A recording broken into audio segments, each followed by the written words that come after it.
Ouais, quelques mots simplement de bienvenue à chacun et chacune.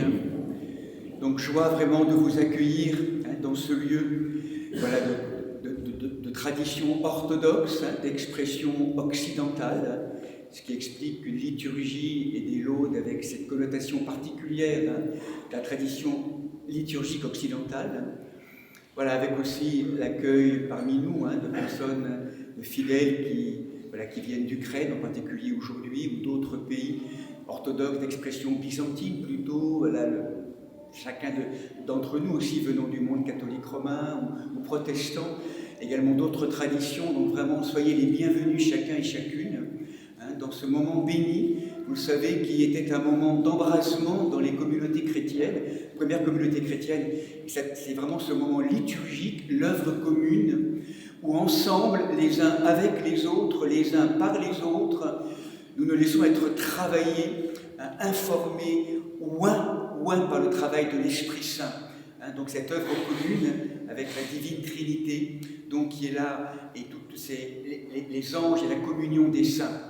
Donc vraiment, c'est cette œuvre commune. Je vous rappelle toujours aussi que baptisés et chrismés, en ce temps de carême, nous accompagnons les catéchumènes, nous accompagnons aussi et nous renouvelons nos vœux de baptême avec cette vocation très forte par notre chrismation d'être prêtre, roi et prophète, ce qui veut dire que nous sommes convoqués tous ensemble, concélébrant dans ce moment liturgique, à ouvrir notre cœur communautaire et à accueillir toutes les douleurs d'enfantement, les embrasements dans ces différents lieux aujourd'hui de l'humanité et du monde, dans différents pays. On le sait aujourd'hui, c'est de plus en plus déferlant comme feu de colère et de haine qui sont là.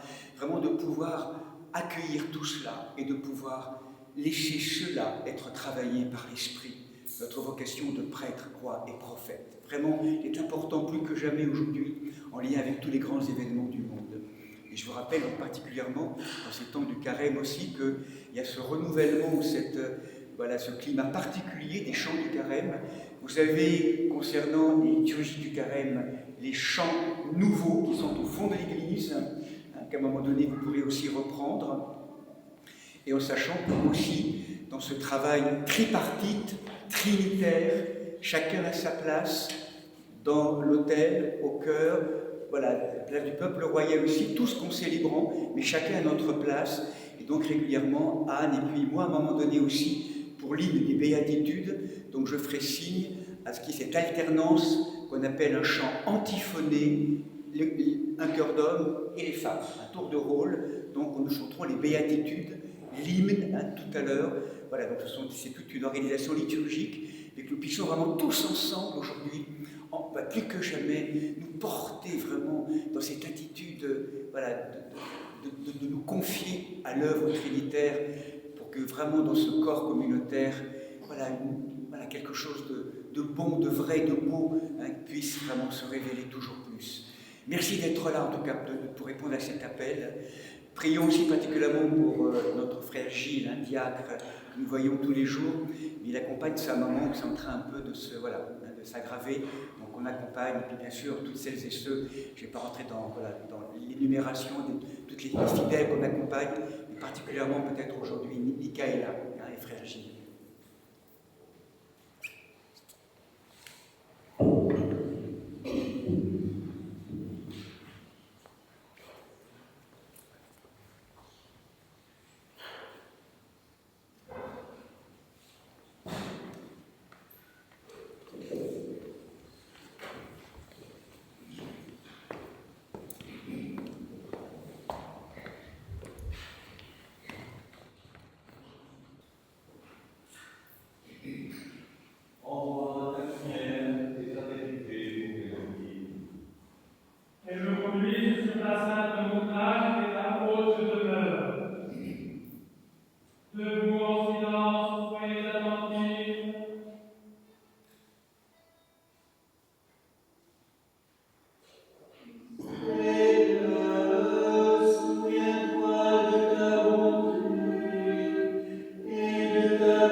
Roi céleste, consolateur, esprit de vérité, toi qui es partout présent et qui remplis tout, trésor des grâces et donateur de vie, viens et demeure. Purifie nos cœurs et sauve nos âmes, toi qui es mon Jésus.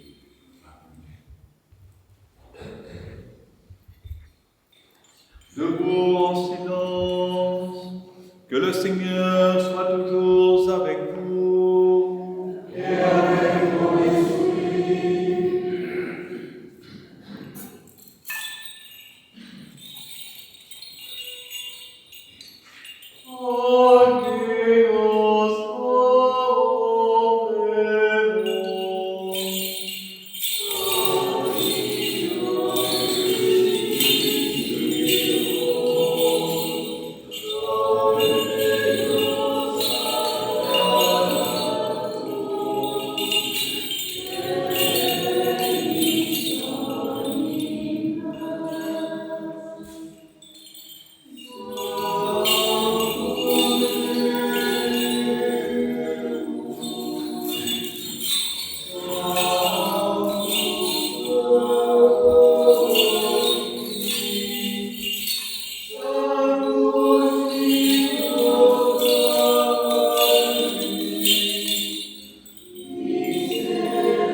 Gloire à toi qui nous as montré la lumière. Livre et habitude.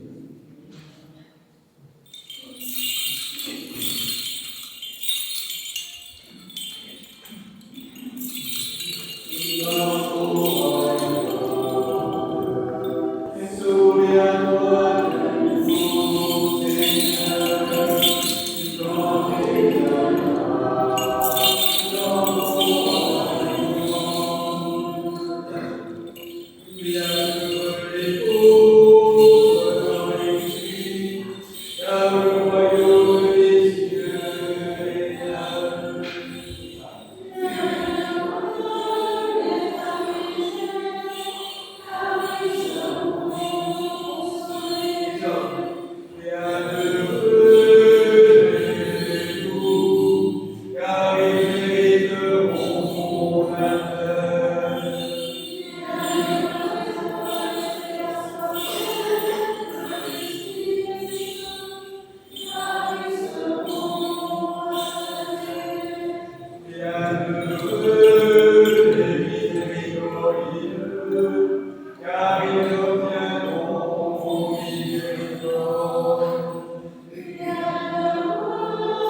Inclinez la tête devant le Seigneur.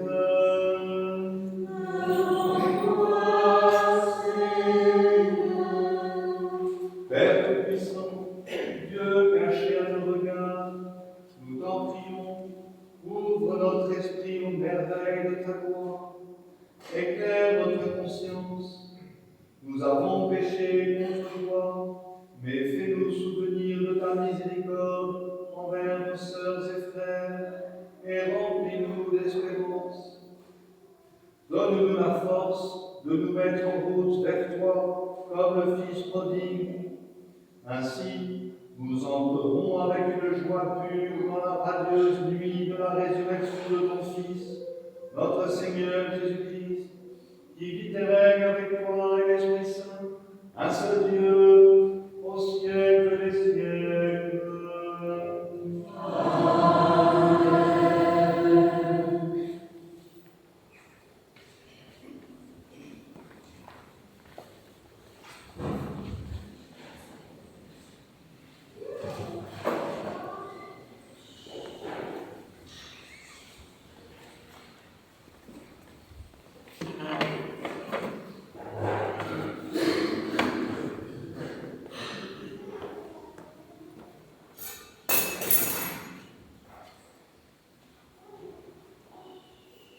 Lecture du livre de la sagesse, Proverbe de Salomon. Dieu, par la sagesse, a fondé la terre, il a établi les cieux par l'intelligence. Par sa science furent creusés les abîmes, et les nuées distillent la rosée.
Lecture de la deuxième épître du bienheureux apôtre Paul aux Thessaloniciens.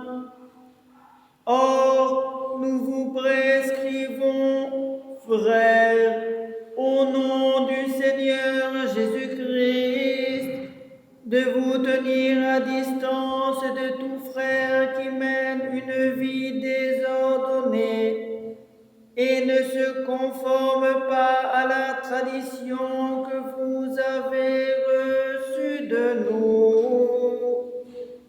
Car vous savez bien comment il faut nous imiter. Nous n'avons pas eu une vie désordonnée parmi vous. Nous ne nous sommes pas fait donner par personne le pain que nous mangions, mais de nuit comme de jour nous étions au travail, dans le labeur et la fatigue, pour n'être à la charge d'aucun de vous.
Agios, agios, agios, Kyrios, Théorie, Théo, Epimenos. Debout, en silence, écoutons le Saint Évangile.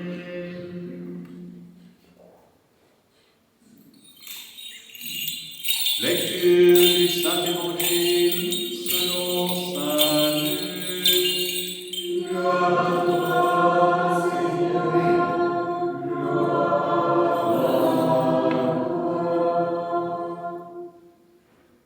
Jésus dit encore, un homme avait 2 fils.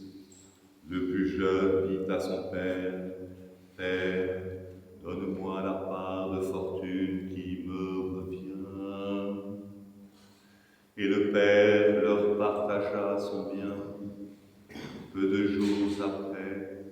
rassemblant tout son avoir, le plus jeune fils partit pour un pays lointain, et il dissipa son bien en vivant dans l'inconduite. Quand il eut tout dépensé, une famine sévère survint en cette contrée, et il commença à sentir la privation. Il alla se mettre au service d'un des habitants de cette contrée, qu'il envoya dans ses champs garder les cochons. Il aurait bien voulu se remplir le ventre des caroubes que mangeaient les cochons, et personne ne lui en donnait. Rentrant alors en lui-même, il se dit: combien de mercenaires de mon père ont du pain en surabondance, et moi, je suis ici à périr de faim. Je veux partir, aller vers mon père et lui dire: Père, j'ai péché contre le ciel et contre toi. Je ne mérite plus d'être appelé ton fils. Traite-moi comme l'un de tes serviteurs. Il partit donc et s'en alla vers son père. Tandis qu'il était encore loin, son père l'aperçut et fut pris de pitié. Il courut se jeter à son cou et l'embrassa tendrement. Le fils alors lui dit: Père, j'ai péché contre le ciel et contre toi. Je ne mérite plus d'être appelé ton fils. Mais le père dit à ses serviteurs: Vite, apportez la plus belle robe et l'en revêtez. Mettez-lui un anneau au doigt et des chaussures aux pieds. Amenez le veau gras, tuez-le, mangeons et festoyons, car mon fils que voilà était mort et il est revenu à la vie. Il était perdu et il est retrouvé. Et ils se mirent à festoyer. Son fils aîné était au champ. Quand à son retour il fut près de la maison, il entendit de la musique et des danses. Appelant un des serviteurs, il s'enquérait de ce que cela pouvait bien être. Celui-ci lui dit: c'est ton frère qui est arrivé, et ton père a tué le veau gras parce qu'il l'a recouvré en bonne santé. Il se mit alors en colère et il refusait d'entrer. Mais son père sortit l'en prier. Il répondit à son père: voilà tant d'années que je te sers sans avoir jamais transgressé un seul de tes ordres, et jamais tu ne m'as donné un chevreau à moi pour festoyer avec mes amis. Et puis, ton fils que voici revient-il, après avoir dévoré ton bien avec des prostituées. Tu fais tuer pour lui le veau. Mais le père lui dit: toi, mon enfant, tu es toujours avec moi, et tout ce qui est à moi est à toi. Mais il fallait bien festoyer et se réjouir, puisque ton frère que voilà était mort, et il est revenu à la vie. Il était perdu, et il est retrouvé.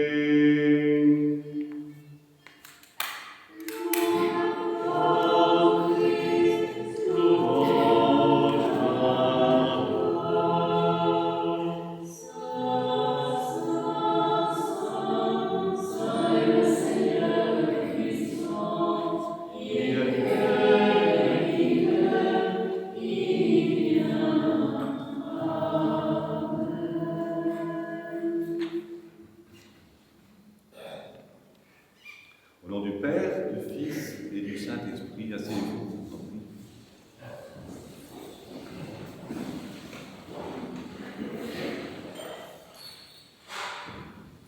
De toutes les paraboles, Celle du Fils prodigue est peut-être la plus connue, la plus familière, certainement l'une des plus bouleversantes, et peut-être aussi même la plus aimée des paraboles.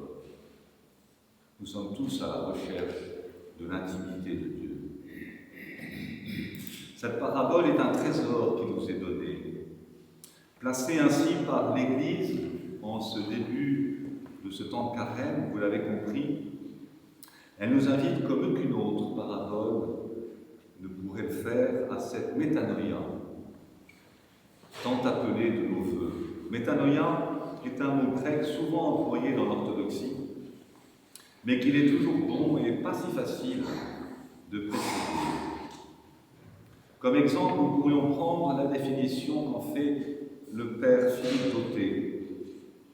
Métanoïa signifie au-delà de nous, au-delà de l'intellect, de notre raison rationnelle. La métanoïa se rapporte à un mouvement de conversion ou de retournement par lequel l'être humain s'ouvre à plus grand que lui-même en lui-même, dans une sorte de recréation de lui-même. Ensuite, ce retournement du cœur, cette révélation-conversion que tant de saints et de saintes ont connue, doit se vérifier par une complète réorientation du désir, qui s'exprimait jusqu'alors dans un déséquilibre par rapport au monde, n'étant justement pas de ce monde. Immédiatement, le désir se fait spirituel, car il est maintenant orienté vers celui qui est source de toute vie et source absolue de désir céleste en nous. Il est là, le retournement du cœur. Et ce fameux retour au Père peut alors commencer. Dans notre évangile, l'amour infini du Père pour ses deux enfants est au centre de la parabole. On pourrait imaginer un triangle isocèle, au sommet duquel se tient le Père qui inonde ses deux fils d'un même amour et d'une même lumière. Cet amour inconditionnel du Père et cette humilité, dont l'un des fils va finalement faire preuve, fondent tout le message si bouleversant d'aujourd'hui. Chaque mot vibre de l'émotion à la fois la plus tendre et la plus sainte. Présence d'une tendresse absolument désintéressée, révélation de l'incommensurable tendresse de Dieu pour les pécheurs. Dieu ne s'est jamais montré aussi maternel. Le cœur même de Dieu semble s'épancher dans ce récit où se manifeste son immense patience, son immense pardon et son immense joie. L'amour maternel sur la terre n'a été surpassé que par notre Seigneur Jésus-Christ, dans son amour à l'égard du genre humain. Sa patience s'est étendue jusqu'aux terribles souffrances endurées lors de la passion. Son pardon s'est déversé de son cœur et de ses lèvres, même sur la croix. Mais la joie envers celles et ceux qui se sont repentis a été la joie qui a illuminé toute sa vie terrestre. La patience, le pardon et la joie font partie des caractéristiques fondamentales de l'amour divin. Ce sont aussi les caractéristiques de tout amour véritable, finalement. Sans ces trois caractéristiques, l'amour ne peut être véritable. Et dans cette parabole des deux fils, le Christ cherche précisément à nous montrer l'image de cet amour véritable dont nous sommes aimés, chacun, chacune, personnellement. Concernant le fils cadet, le père avait compris que le moment était venu où ce fils ne pouvait plus être guéri que par l'expérience. Et il ne peut alors que le livrer à sa volonté propre. Il arrive parfois un temps où Dieu cesse de lutter contre les penchants d'un cœur obstiné et le livre à lui-même, le rendant ainsi à son entière liberté d'enfant de Dieu. Mais ici, le simple fait de la reconnaissance par le Fils de son état va créer la réconciliation. À peine le pécheur est-il revenu à lui et remis en route vers Dieu, bouleversé de compassion jusqu'au tréfonds de lui-même, Dieu pris aux entrailles, nous dit Chouraki. Il est intéressant d'ailleurs de noter que entrailles et miséricorde ont un peu la même étymologie. Pris aux entrailles, Dieu se précipite à sa rencontre, lui tend les bras, le serre contre lui, l'embrasse et le couvre de tout son amour. Dans la lettre paroissiale de ce jeudi, je vous ai montré ce tableau de Rembrandt, où le Père enlace son Fils par ses deux mains posées sur son dos, mais les deux mains sont différentes. Celle de gauche est forte, virile, paternelle. Elle soutient et protège. Elle révèle aussi la filiation d'enfant de Dieu. La main droite, plus fine, plus légère et maternelle, elle caresse et elle console, nous dit l'auteur. Grande, immense est la joie d'une mère quand elle voit son enfant se redresser. Grande est la joie du berger quand il retrouve la brebis perdue. Mais rien de tout cela ne peut se mesurer à la joie de Dieu devant le repentir du pécheur et son retour vers Dieu. À peine le repentir a-t-il surgi dans notre cœur, et alors que nous sommes encore loin de Dieu, que Dieu vient à notre rencontre plus rapide que la lumière du soleil qui s'élance vers une contrée ténébreuse, dit un texte. Le Père Céleste se précipite à notre secours, nous ouvre les bras et nous soutient, afin que nous ne retombions pas en arrière dans le champ des cochons, dans le pays de la faim, dans les affres de ce monde blessé par la griffe du diable. Approchez-vous de Dieu et il s'approchera de vous, dit l'apôtre Jacques. Et Saint Jean pourrait poursuivre.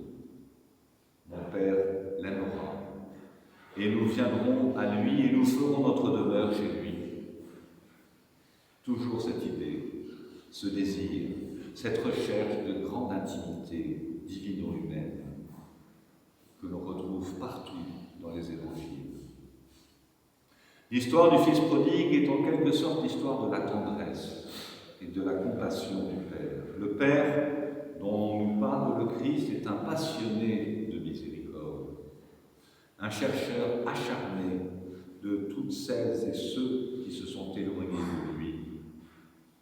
Dieu est à la fois d'une grande patience avec nous et d'une grande impatience de nous accueillir dans son intimité, à la place qui nous revient, celle d'enfant de Dieu.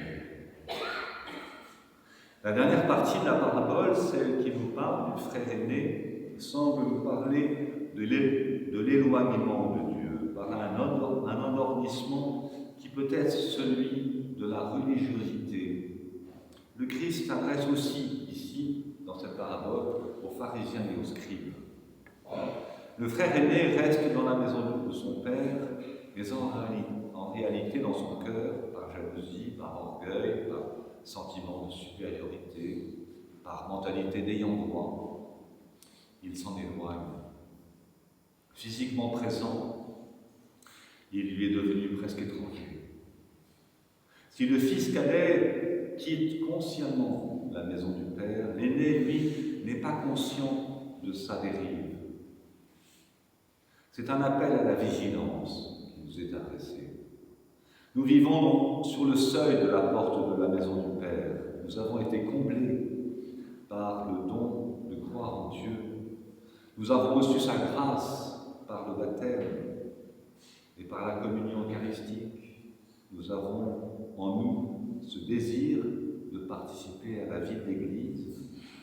Nous confessons être membres du corps du Christ, et pourtant, nous sommes loin d'être exempts de péché. Nous vivons aussi des éloignements, des manquements, et sans vigilance, nous risquons de nous endormir en nous réfugiant dans une certaine religiosité. Le fils de la parabole, lui, témoigne d'une conversion totale, absolue, instantanée, pourrait-on dire. Mais il n'en est pas ainsi pour la grande majorité d'entre nous. Notre retour vers la maison du Seigneur se fait à travers des chutes répétitives, de façon saccadée. Notre repentir est incomplet. Nous n'expérimentons pas tous, avec la même force et la même componction du cœur, cette absence de grâce et ce désir de retour vers Dieu. Mais il ne faut jamais désespérer. Ce qui est impossible à l'être humain est possible, bien sûr, dans l'infinie miséricorde de notre Créateur. Gardons précieusement devant nous, durant ce carême, cette image du Père venant à la rencontre de son Fils repentant pour l'enlacer de tout son amour. Gardons aussi précieusement le meilleur des deux frères. De l'un, l'humilité, la fraîcheur du repentir, la vérité d'un chemin de vie retrouvé, la joie ineffable d'une vraie métanoïa. De l'autre, la fidélité, la responsabilité du frère aîné, le service et la présence quotidienne auprès d'un Père qui est une fête de tous les jours. Je vous le dis, il y aura plus de joie dans le ciel pour un seul pécheur qui se repent que pour 99 justes qui n'ont pas besoin de repentance, nous dit aussi Saint Luc un peu plus haut. En cette magnifique parabole si tendre, si bouleversante, pourrait bien peut-être résider tout le symbole de la confession, de notre sacrement de réconciliation, cette recherche du renouvellement de notre intimité avec Dieu. Oui, cette parabole de l'enfant prodigue pourrait bien être à l'origine même de ce sacrement d'Église, non moins magnifique et source de tant de grâce. En ce temps de carême, ce printemps de l'âme, cette montée à Jérusalem, ce temps de radieuse espérance, gardons bien en mémoire que si l'amour, la tendresse, les baisers, la joie et la fête sont le fait du Père, c'est par l'humilité et une profonde métanoïa du Fils que le Père peut manifester ainsi son amour et sa grâce dans la joie et la fête. Gloire au Père, au Fils et au Saint-Esprit.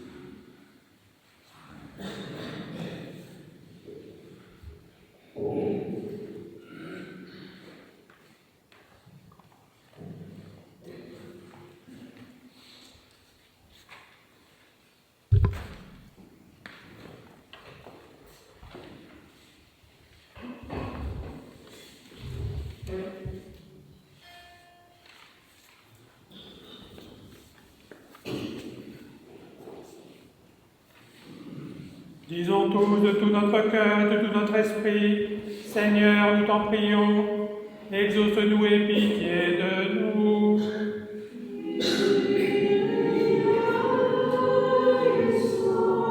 Pour la paix d'en haut, la tranquillité des temps, pour la Sainte Église qui s'étend jusqu'aux extrémités de la terre, pour toutes les personnes qui œuvrent au service du vivant, et pour l'union de tous, prions le Seigneur.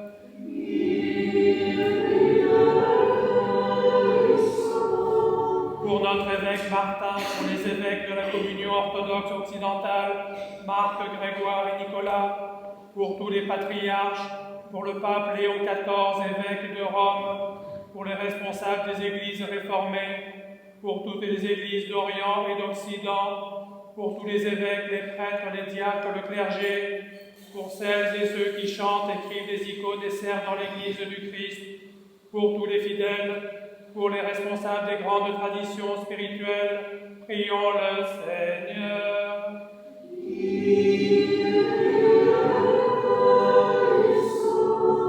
Pour ce village, cette contrée et ses habitants, pour notre pays, pour les élus du peuple et serviteurs de l'État, en particulier Emmanuel, notre président, et Sébastien, chef de notre gouvernement, que Dieu leur donne la sagesse et leur inspire des décisions équitables et favorables à la paix.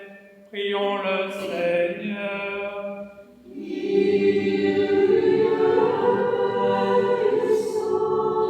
Pour les consacrés, celles et ceux qui ont prononcé des vœux, moines et moniales, pour les couples, les célibataires, pour les veuves et orphelins, pour les enfants et les personnes âgées, prions le Seigneur.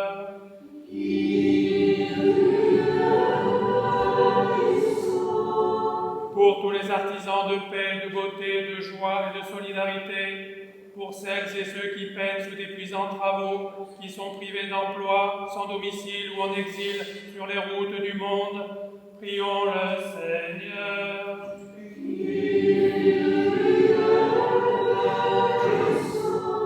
Pour des saisons heureuses, la fécondité des champs, l'abondance des fruits de la terre, pour la salubrité de l'air, du sol, des eaux et de l'espace, pour la sauvegarde de la création et de la biodiversité, prions le Seigneur.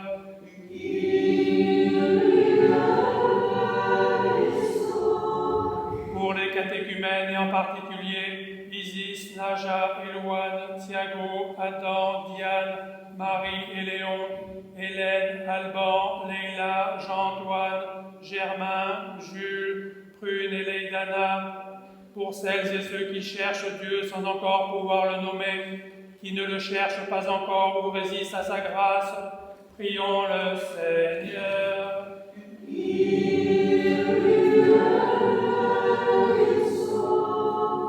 Pour les confesseurs du nom béni du Christ, pour les persécutés et leurs persécuteurs, pour les voyageurs en péril et leurs saufs retours, pour les victimes des diverses addictions, pour les malades, pour ceux que tourmentent la tristesse, l'angoisse et les esprits impurs, prions le Seigneur.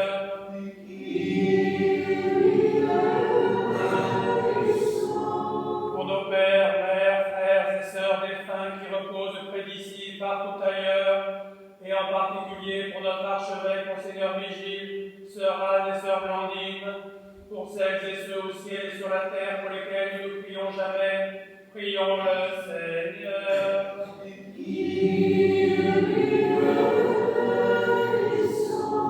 Pour celles et ceux qui ont perdu la vie, victimes de la guerre et des catastrophes naturelles, qui sont meurtris dans leur chair et dans leur esprit par les conflits entre les nations, qui sont privés de toit et de nourriture, afin que Dieu les réconforte, guérisse leurs blessures, les conduise vers le pardon et la paix.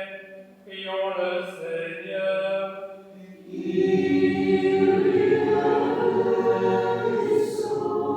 Que le Seigneur nous remplisse de sa grâce par les prières de notre souveraine, la Mère de Dieu et toujours Vierge Marie, de Saint Michel Archange et des armées célestes, de Saint Jean-Baptiste le précurseur, des apôtres, martyrs et confesseurs, de nos saints protecteurs, Marie-Madeleine, Marthe et Lazare de Béthanie, Nicolas de Myre et Séraphin de Sarov, ainsi que des saints Hermès et Adrien, martyrs à Marseille, des saints évêques Aubin, David et Suitbert, et de Léon, martyrs, dont nous faisons mémoire, et de tous les saints, demandons au Seigneur.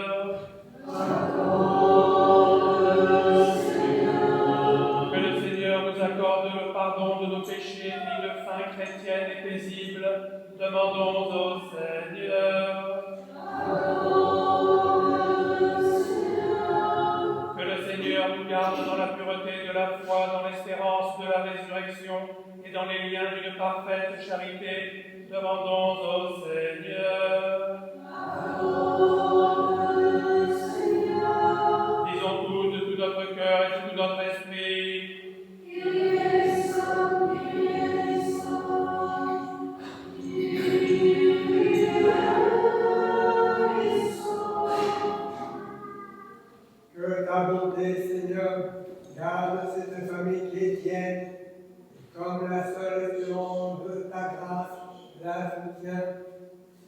aussi ta protection toujours la conserve. Par ta miséricorde et ton amour de l'homme, Père, Fils et Saint-Esprit, ô notre Dieu, qui est béni, qui vit, règne et triomphe au siècle des siècles. Que le Seigneur soit toujours avec vous.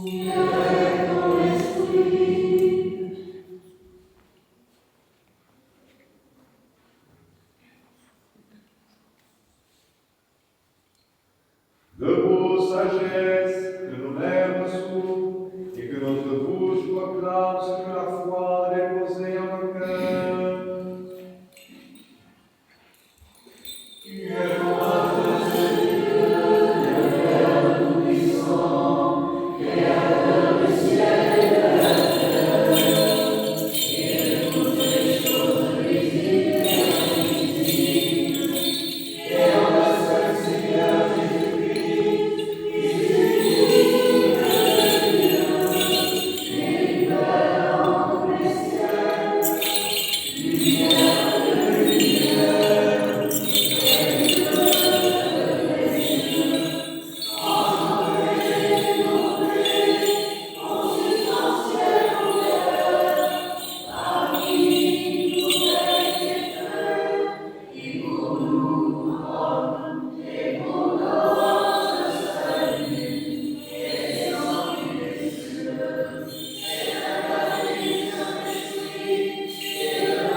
Bien-aimés sœurs et frères, invoquez avec moi l'Esprit Saint, afin qu'il me communique sa vertu ineffable, et que moi, Basile, prêtre indigne, j'ose apporter la sainte oblation de notre Seigneur Jésus-Christ, car en vérité, c'est lui qui offre et qui est offert, qui reçoit et qui se distribue, coéternel au Père et au Saint-Esprit, Dieu pour les siècles des siècles.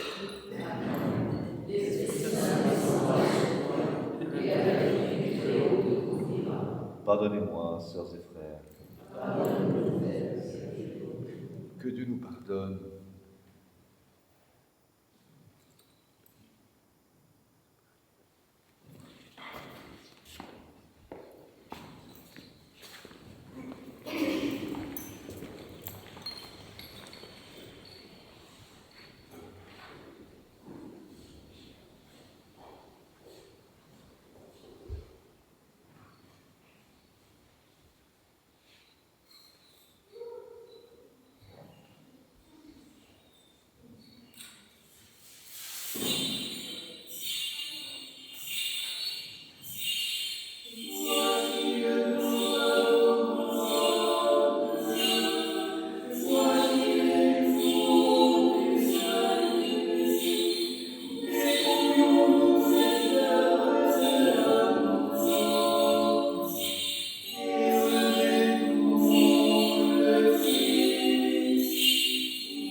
La Sainte Église de Dieu fait cette offrande unie à notre évêque Martin, au primat et évêque de l'église sœurs, Marc, Grégoire et Nicolas, avec tous les fidèles chrétiens en communion et souvenance des patriarches, Noé, Abraham, Isaac et Jacob, Moïse et Aaron, les prophètes Samuel, Élie, Élisée, Isaïe et Daniel, et de tous les prophètes, du saint roi David et des ancêtres du Seigneur, et par-dessus tout de notre souveraine, Mère de Dieu et toujours Vierge Marie.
Du saint prophète précurseur et baptiste Jean, des saints Pierre et Paul, Jacques et Jean, de tous les apôtres, évangélistes et disciples du Seigneur, d'Étienne, Georges, Denis, Catherine, Blandine, Rustique et Luther, et de tous les martyrs, des docteurs, des pontifes, Irénée de Lyon, Athanase, Hilaire de Poitiers, Basile le Grand, Grégoire le théologien, Georges Chrysostome, Ambroise de Milan, Augustin d'Hippone, Léon de Rome, Martin le Miséricordieux, Nicolas le Thaumaturge, Germain de Paris, Césaire d'Arc, les abbés de Mestre, Antoine, Paco, Jean Cassien, Honorat de Lérins, Benoît de Murcie, Colomban, Geneviève, Radegonde, Clotilde, Séraphin de Saron, Jean de Constance, Nectaire d'Égypte, Jean de San Francisco, de Jean de Saint-Denis, des saints et saintes Marthe, Marie et Lazare de Béthanie, des saints Ernest, Adrien, martyr à Marseille, des saints évêques, Aubin d'Angers, David du pays de Galles, Suétbert de la Frise et de Léon, apôtres et martyrs des Basques, dont nous célébrons la mémoire aujourd'hui de tous les saints.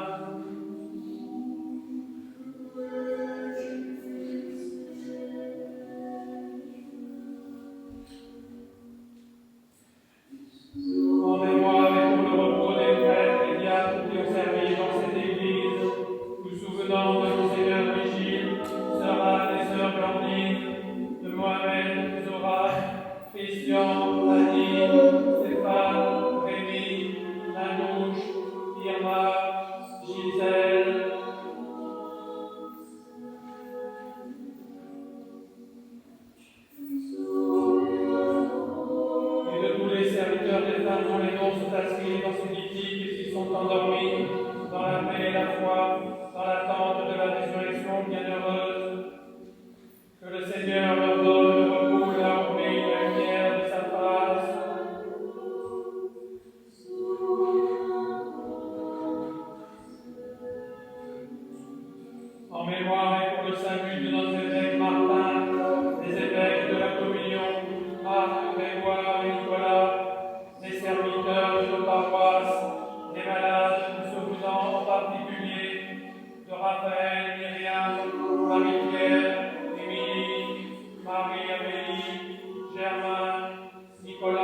et de tous les fidèles dont les noms sont conservés ici.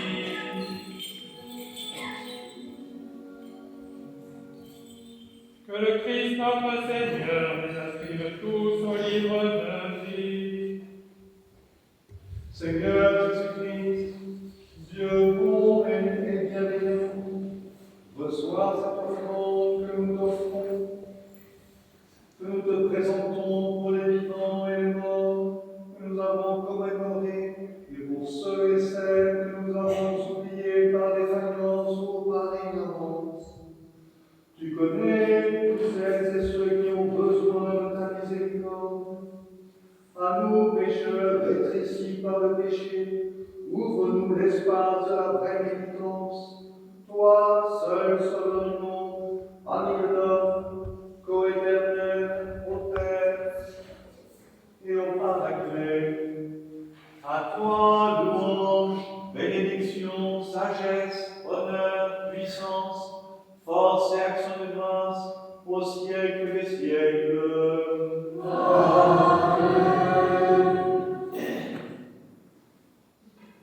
Prions pour la paix.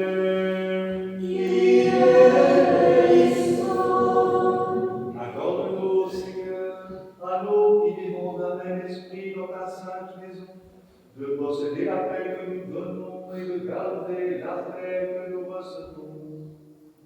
Par Jésus-Christ, ton Fils, notre Seigneur, qui vit et règne avec toi dans l'Esprit Saint, Dieu au siècle des siècles. Que la paix et l'amour de notre Seigneur Jésus-Christ soient toujours avec vous. Et avec ton esprit. Faites la paix.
Debout, soyons en silence, mystère de foi.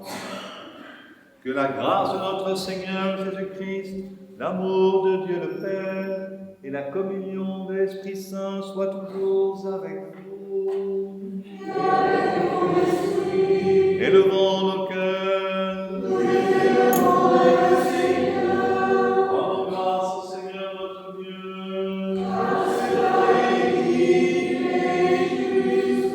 Il est véritablement digne, juste, équitable et salutaire de rendre grâce en tout temps et en tout lieu. Seigneur Saint, Père Tout-Puissant, Dieu éternel, et de te consacrer ce jeûne solennel que tu nous as appris à pratiquer depuis l'origine des siècles. Si le Père et la Mère du genre humain avaient observé le commandement de s'abstenir de l'arbre, ils auraient conservé l'immortalité et la patrie paradisiaque. Efface, nous t'en prions, par notre jeûne, le péché ancestral commis avec cette nourriture illicite, et que ce paradis que nous avons perdu par manque d'abstinence nous soit rendu au terme de cette quarantaine. Lassés d'un long exil, comme le Fils prodigue, nous nous sommes levés et nous accourons vers la maison maternelle attend le premier-né, ton Fils, notre Seigneur Jésus-Christ. C'est par lui que les anges louent ta gloire, que les dominations t'adorent, que les puissances se prosternent en tremblant, les cieux, les vertus des cieux, et les bienheureux séraphins s'associent à eux dans cette commune louange. Daigne ordonner, nous t'en supplions, que nos voix confessantes puissent se mêler aux leurs en disant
vraiment saint, vraiment béni est notre Seigneur Jésus-Christ, lui ton Verbe créateur et Seigneur de majesté qui descendit des cieux.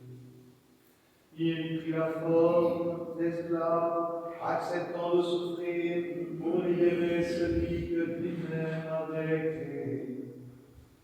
Il avait de subir sa passion pour notre salut et celui de tous.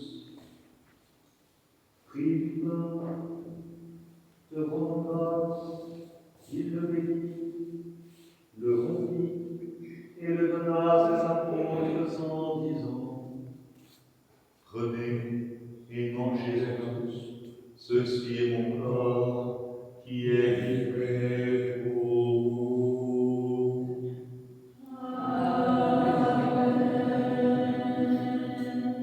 De même, après le repas, il prit la coupe, te rend grâce, il la bénit, et la donna à ses apôtres en disant: prenez et buvez-en tous, ceci est mon sang, celui de la nouvelle alliance, qui est répandu pour vous et pour la multitude en rémission des péchés. Faites ceci en mémoire de moi.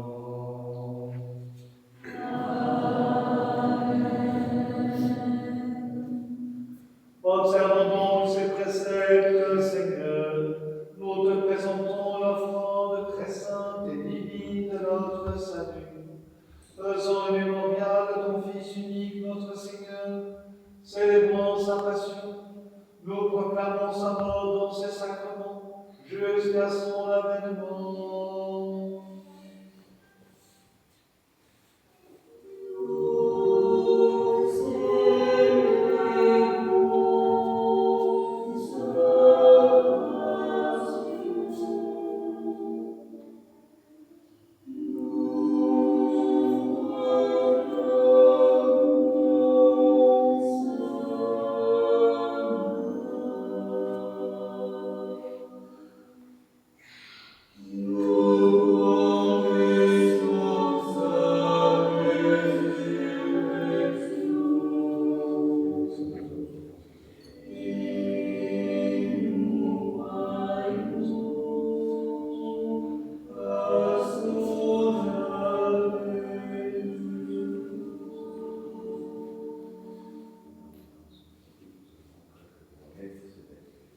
Nous te prions, Seigneur, et supplions ta majesté, que montent vos humbles prières vers toi, Dieu très clément, et que descende sur nous, sur ce pain, sur cette coupe, et sur le monde entier la plénitude de ta divinité, comme elle descendait autrefois sur les offrandes de nos pères, afin que ce sacrifice devienne véritablement le corps et le sang Fils, notre Seigneur Jésus-Christ, par la puissance insaisissable et infinie de ton Esprit Saint.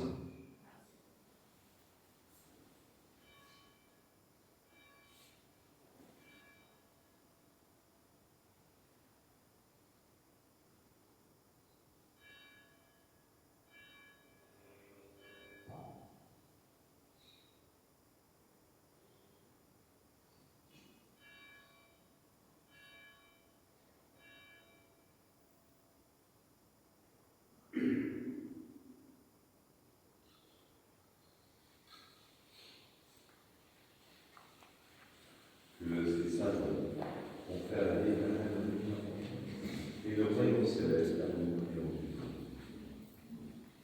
Par notre Seigneur lui-même, par qui tu crées toutes choses, et bénis ce qui est créé, sanctifie ce qui est détruit, et distribue ce qui est sanctifié. Dieu, qui en la Trinité parfaite, vis et règne pour les siècles des siècles.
Non pas prévention de notre mérite, Seigneur, mais par obéissance à notre Maître, ton Fils, notre Seigneur Jésus-Christ, avec assurance, nous osons invoquer du ciel comme le Père est dit.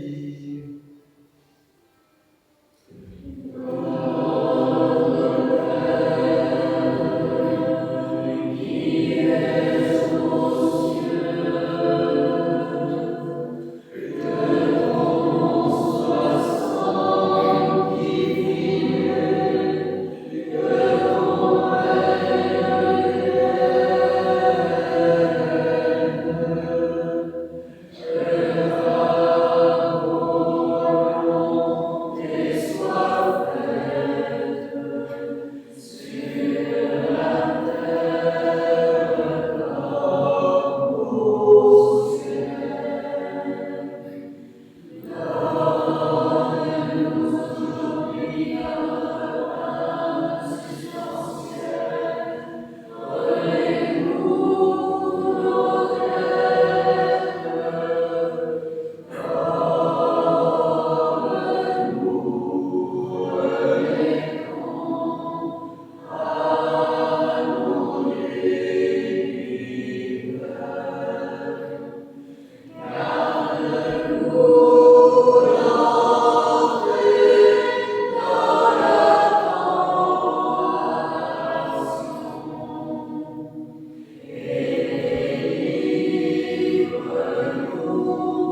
c'est à toi qu'appartient le règne, la puissance et la gloire au siècle des siècles.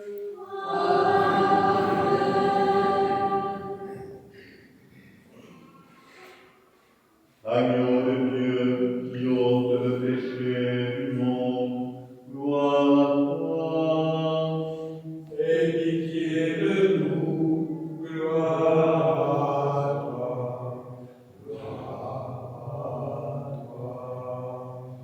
Agneau de Dieu, qui ôte le péché du monde, gloire à toi. Aie pitié de nous, gloire à toi,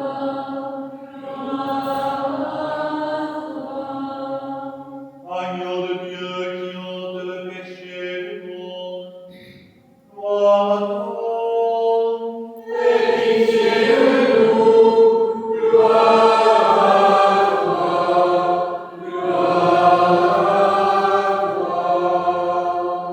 Les saints bons au sein,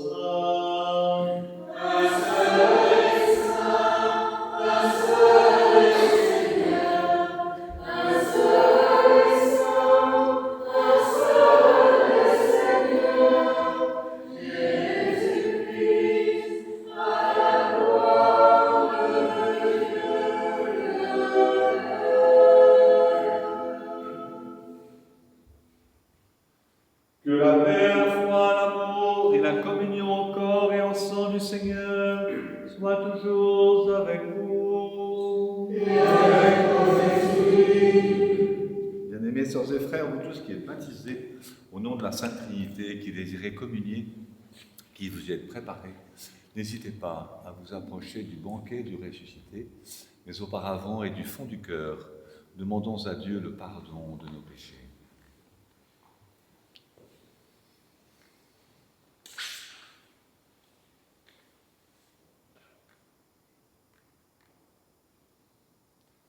Que le Christ, l'ami de l'homme, qui ne veut pas la mort du pécheur, mais qu'il se convertisse et qu'il vive, nous pardonne et nous bénisse dans la grâce du Père, du Fils et de l'Esprit Saint.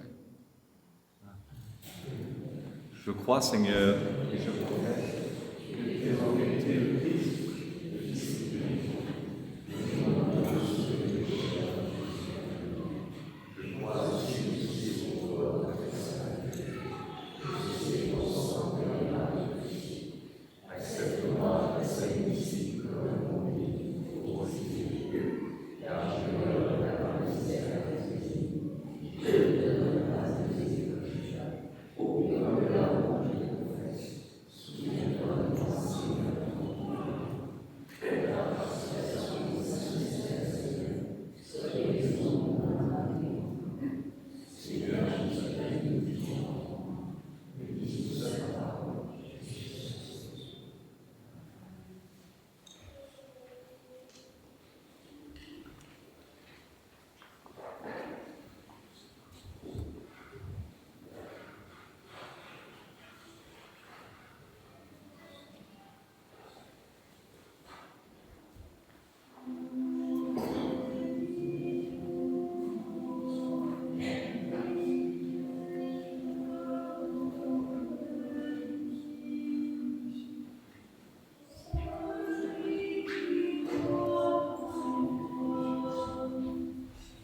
Très chers frères et sœurs, nourris du pain céleste et restaurés par le calice éternel, rendons sans cesse des louanges et des actions de grâce au Seigneur notre Dieu, lui demandant qu'ayant reçu le corps sacré du Christ et dépouillé de toute souillure, nous soyons jugés dignes de devenir spirituels.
Seigneur et Maître de ma vie, l'esprit d'oisiveté, de découragement, de domination et de paroles faciles, éloigne de moi. L'esprit d'intégrité, d'humilité, de patience, de charité, donne à ton serviteur. Oui, Seigneur et roi, donne-moi de voir mes fautes et de ne pas juger mon frère, car tu es béni pour les siècles des siècles.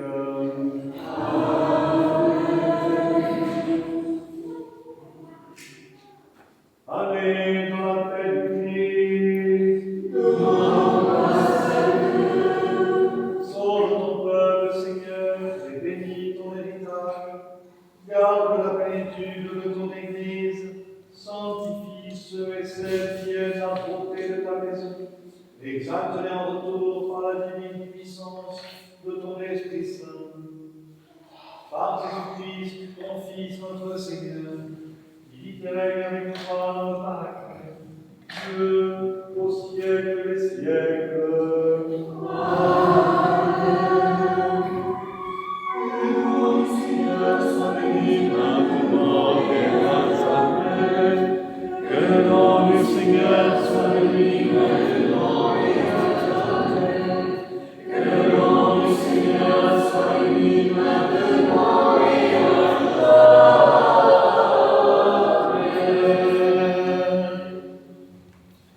Que le Christ, notre vrai Dieu, par les prières de sa Sainte Mère toute pure et immaculée, des saints glorieux et illustres apôtres, de Saint Michel Archange, des saints et saintes Marthe, Marie et Lazare de Béthanie, Nicolas de Myre et Séraphin de Sarov, protecteurs de ce lieu, et des saints Hermès et Adrien, martyrs à Marseille, ainsi que de saint David, évêque, apôtre du pays de Galles, dont nous faisons mémoire en ce premier jour de mars. Aie pitié de nous et nous sauve, car il est un Dieu bon et ami des hommes. Amen.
parole, laissez ton serviteur se laver en paix. Car les yeux ont vu ton salut que tu as préparé devant tous les peuples, lumière pour éclairer les nations, et gloire de ton peuple Israël.